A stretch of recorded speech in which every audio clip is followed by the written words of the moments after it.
The Polar Express by Chris Van Allsburg. On Christmas Eve, many years ago, I lay quietly in my bed. I did not rustle the sheets. I breathed slowly and silently. I was listening for a sound a friend had told me I would never hear. The ringing bells of Santa's sleigh. There is no Santa, my friend had insisted, but I knew he was wrong. Late that night, I did hear sounds, though not of ringing bells. From outside came the sounds of hissing steam and squeaking metal.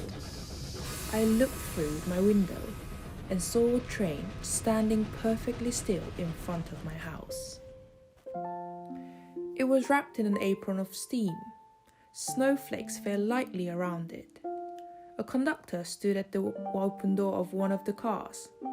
He took a large pocket watch from his vest, then looked up at my window. I put on my slippers and robe. I tiptoed downstairs and out the door. "All aboard!" the conductor cried out. I ran up to him.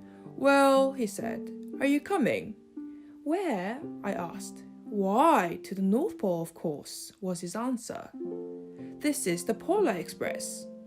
I took his outstretched hand and he pulled me aboard. The train was filled with other children, all in their pajamas and nightgowns. We sang Christmas carols and ate candies with nougat centers as white as snow. We drank hot cocoa as thick and rich as melted chocolate bars. Outside, the lights of towns and villages flickered in the distance as the Polar Express raced northward. Soon there were no more lights to be seen. We travelled through cold, dark forests, where lean wolves roamed and white-tailed rabbits hid from our train as it thundered through the quiet wilderness. We climbed mountains so high, it seemed as if it would scrape the moon. But the Polar Express never slowed down. Faster and faster we ran along, rolling over peaks and through valleys like a car on a roller coaster. The mountains turned into hills, the hills to snow-covered plains. We crossed the barren desert of ice, the great polar ice cap. Lights appeared in the distance. They looked like the lights of a strange ocean liner sailing on a frozen sea. "There," said the conductor, "is the North Pole." The North Pole. It was a huge city standing alone at the top of the world, filled with factories where every Christmas toy was made. At first we saw no elves.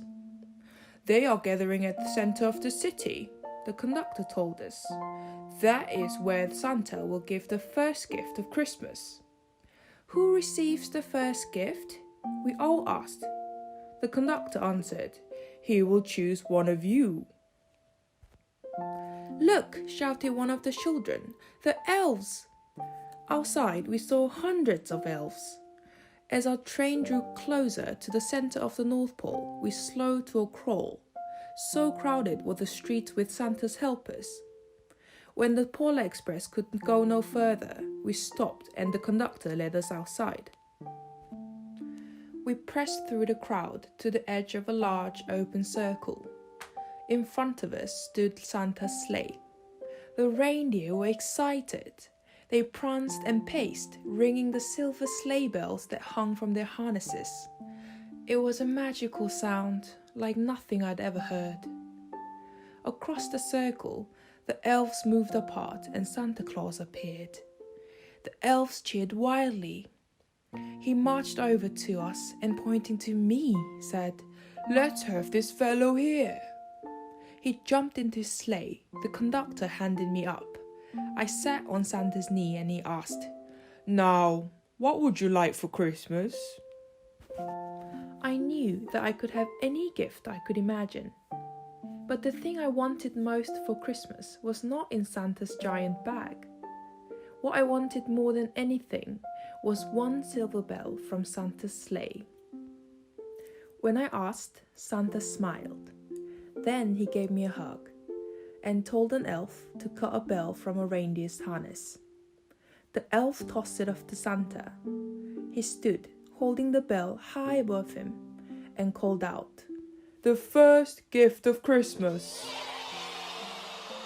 A clock struck midnight as the elves roared their approval. Santa handed the bell to me, and I put it in my bathrobe pocket. The conductor held me down from the sleigh. Santa shouted out the reindeers' names and cracked his whip. His team charged forward and climbed into the air. Santa circled once above us, then disappeared into the cold, dark polar sky. As soon as we were back inside the Polar Express, the other children asked to see the bell. I reached into my pocket, but the only thing I felt was a hole. I had lost the silver bell from Santa Claus's sleigh. "Let's hurry outside and look for it," one of the children said. But the train gave a sudden lurch and started moving. We were on our way back home. It broke my heart to lose the bell. When the train reached my house, I sadly left the other children. I stood at my doorway and waved goodbye. The conductor said something from the moving train, but I couldn't hear him. "What?" I yelled out. He cupped his hands around his mouth. "Merry Christmas!" he shouted. The Polar Express let out a loud blast from its whistle and sped away. On Christmas morning, my little sister Sarah and I opened our presents. When it looked as if everything had been unwrapped, Sarah found one last small box behind a tree. It had my name on it. Inside was the silver bell. There was a note.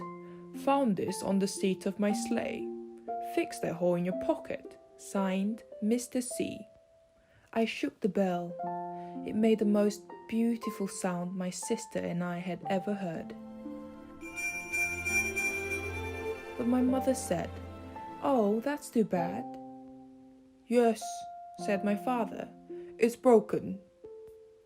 When I had shaken the bell, my parents had not heard a sound.